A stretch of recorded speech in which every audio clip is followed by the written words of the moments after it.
Olá, sejam bem-vindos à 9ª edição do Boletim de Notícias da Dama de Ferro. Nós levamos até você as notícias mais relevantes, sempre com uma análise independente. Aproveito para te pedir para seguir a Dama de Ferro em todas as redes sociais. Na descrição desse vídeo você vai encontrar os links para o Twitter, o Instagram e também o Rumble. A mídia tradicional vem passando um pano enorme ao desgoverno brasileiro do Dilma. Os militantes travestidos de jornalistas têm feito um esforço enorme para encobrir as barbeiragens do amigo do Nicolás Maduro e também do Daniel Ortega. E sempre busca uma nova narrativa para encobrir as trapalhadas daquele que já pode ser considerado o pior presidente da história do Brasil. Aqui não, Dilma, aqui não. Então, vamos às principais notícias. Embaixada de Israel critica navios de guerra do Irã no Brasil. Imprensa de extrema esquerda cria narrativa sobre joias para encobrir aumento de impostos do Dilma. Ministro das Comunicações Juscelino Filho diz que não fez nada de errado. E olha só, a Embaixada de Israel critica navios de guerra do Irã no Brasil. A Embaixada de Israel no Brasil chamou de desenvolvimento perigoso e lamentável a atracagem de navios de guerra do Irã no Brasil. As embarcações chegaram ao porto do Rio de Janeiro no domingo 26 de fevereiro. A presença dos navios de guerra do Irã já havia sido criticada pelos Estados Unidos, que consideraram o fato como uma provocação. Por uma daquelas coincidências que só a Miriam Leitão acredita, o governo brasileiro segurou a autorização da parada dos navios por alguns dias, coincidentemente no período em que o presidente Dilma esteve com o presidente dos Estados Unidos, o Joe Biden. Naquele encontro lá, você lembra, que não foi decidido nada, os dois países sequer emitiram uma mísera nota em conjunto, como seria praxe nesses encontros, e o encontro, na verdade, se limitou aos dois velhos gagás esquerdistas, o Dilma e o Biden, falando mal do Donald Trump e do Jair Bolsonaro. Uma perda de tempo e de dinheiro público. Olha, o Brasil, lamentavelmente, voltou aos tempos sombrios de parcerias com ditaduras, especialmente as ditaduras socialistas, e caminha a passos largos para uma gigantesca crise econômica. Você lembra do discurso da mídia no governo anterior, não lembra? Os jornalistas petistas, sabujos do Lula, diziam que o Brasil era um pária internacional. Pária internacional, eles adoravam essa expressão. Tudo narrativa, sem base na realidade dos fatos. E agora que o Brasil voltou seu alinhamento com ditaduras como Nicarágua, Cuba, Venezuela, Irã, entre outras, o Brasil passou de pária ao quê, jornapetistas? Não é mais pária, jornapetistas? Pois é. Felizmente, uma parcela expressiva da população já enxergou que a grande mídia defende a esquerda acima, inclusive, dos fatos. E é nossa missão abrir os olhos de cada vez mais pessoas. Imprensa de extrema esquerda cria narrativa sobre joias para encobrir aumento de impostos do Dilma. Pois é, ofícios mostram que o Ministério de Minas e Energia pretendia incorporar os objetos ao patrimônio público. Foi assim o passo a passo da história toda.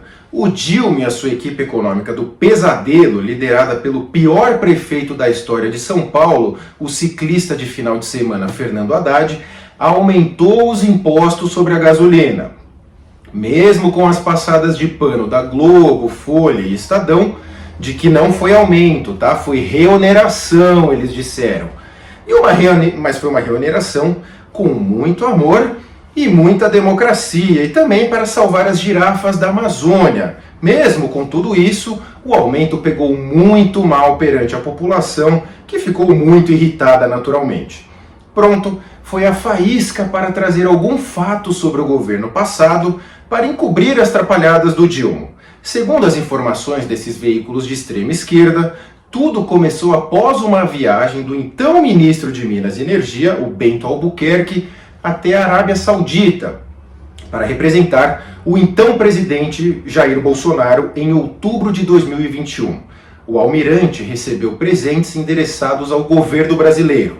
Segundo o ministro, os presentes estavam naturalmente lacrados, e ninguém, exceto Lula e o PT, abrem presentes destinados a outras pessoas. E ao desembarcar no Brasil, a Receita Federal abriu os tais presentes e constatou que eram joias e efetuou a apreensão. Na sequência, por algumas oportunidades, alguns órgãos do governo tentaram reaver os objetos para integrá-lo ao patrimônio da União Federal. Isso está descrito em diversos documentos divulgados após a matéria sensacionalista dos jornais de esquerda. Olha, vamos lá.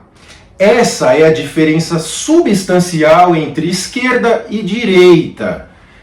Para nós da direita, se houve algum crime, que os responsáveis sejam punidos, que seja quem for, o presidente, sua esposa, o ministro, se teve crime, tem que punir. Agora, se não houve crime, que a imprensa que divulgou como se crime fosse, esses veículos esquerdistas, que sejam processados e condenados a indenizar. Essa é a mentalidade da direita.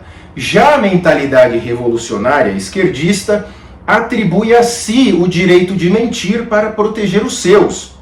É isso mesmo. A mentalidade esquerdista revolucionária dá a si o direito de mentir, enganar, falsificar, ludibriar agora, no presente, visando um futuro idealizado. Veja só, idealizado na cabeça do esquerdista, tá? Ou melhor, dos seus líderes.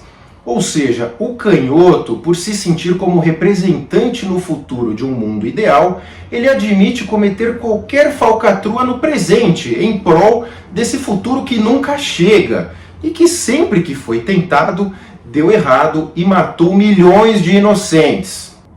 Nós vamos seguir monitorando o caso, naturalmente, e se tiverem culpados, insistimos que sejam punidos, mas, ao que tudo indica, é mais uma cortina de fumaça para desviar o foco das pataquadas do Dilma e do Fernando Maldade. Ministro das Comunicações Juscelino Filho diz que não fez nada de errado. O ministro das Comunicações Juscelino Filho deve encontrar nos próximos dias o chefe da quadrilha petista, o Lula, para prestar esclarecimento sobre o uso indevido de uma aeronave da Força Aérea Brasileira, a FAB, e também sobre o recebimento de diárias. Ele alega que não fez nada de errado.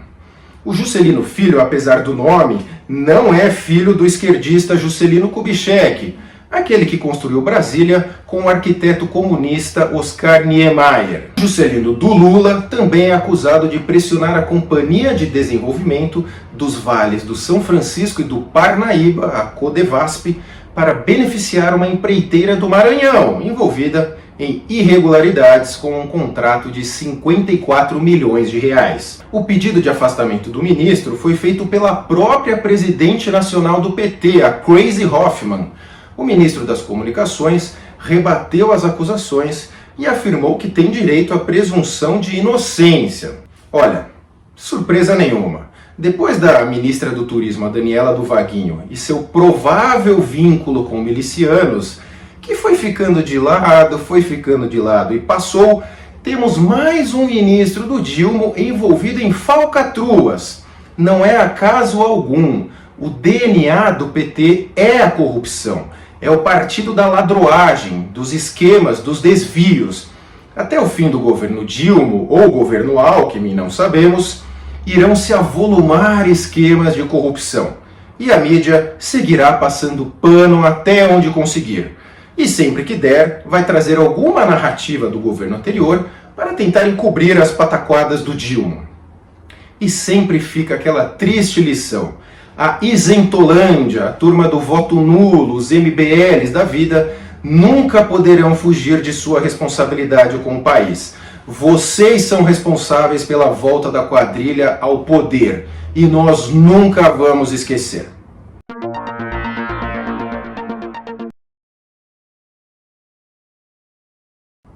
Esse foi mais um boletim de notícias da Dama de Ferro. Aqui você tem notícias e análise independente. Nos ajude divulgando a Dama de Ferro, compartilhe com seus amigos e colegas e também com os familiares, naturalmente. Obrigado pela sua audiência e até a próxima edição do Boletim de Notícias da Dama de Ferro. Até mais!